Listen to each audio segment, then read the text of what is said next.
All right, so can anyone guess what I want to teach?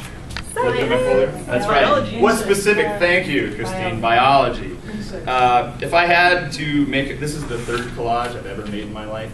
If I had to do it again, I'd remember to start in the center. Here in the center, I have DNA. Does anyone know why? Why do you think I might put DNA for biology?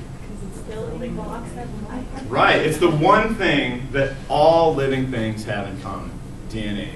Carrots, chimpanzees, you and me, whatever, we're all DNA based. So that's right there in the center.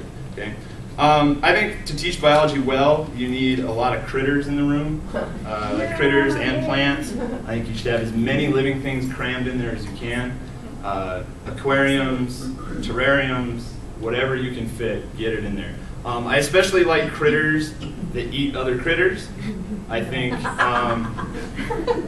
students need to learn, survival for most species is pretty darn brutal. And there's people out there that don't know chicken comes from chicken, or that meat comes from a cow. Oh well, we get our meat at the grocery store.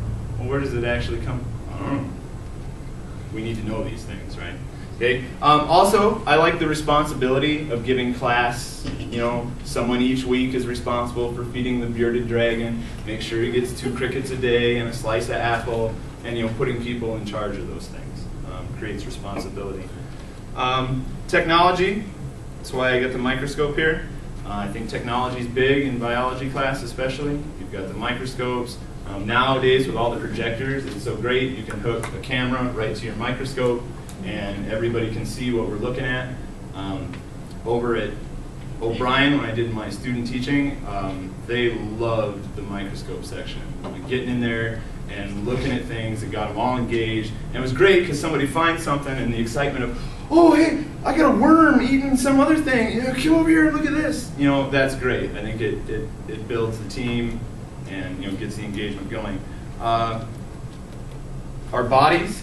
I think it's important for our students to know, what we're made of, how we work. The more you know about your body, the better care you're probably going to, take care of your body.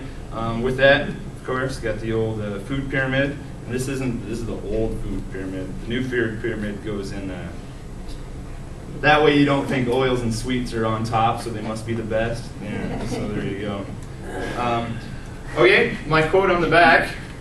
Really like this from Mr. Charles Darwin himself. It is not the strongest of the species that survives, nor the most intelligent. It is the one that is the most adaptable to change. I think that really applies to all of us right now. All the things we're doing, all the changes you're going through, learning new techniques, learning what works, what doesn't. And I gotta tell you, even being my first 3 weeks in class, things change every day. You got a schedule this week, next week it's something else, and we're switching this, we're switching that, we're changing this. You got a new student, new teacher.